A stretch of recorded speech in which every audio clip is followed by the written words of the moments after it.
Hello! In this video, we will show you how to prepare a great espresso with your Nescafe Dolce Gusto Mini-Me. Adjust the drip tray to the high position.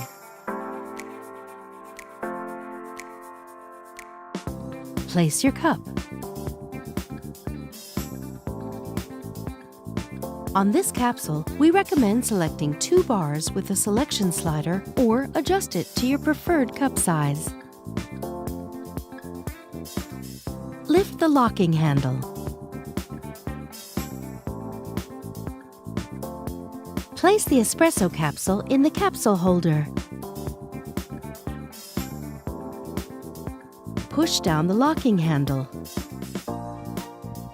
Move the lever to the hot position.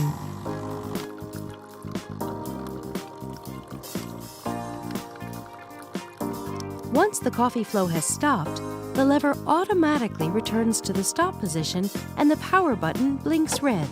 Don't lift the locking handle until the power button turns green.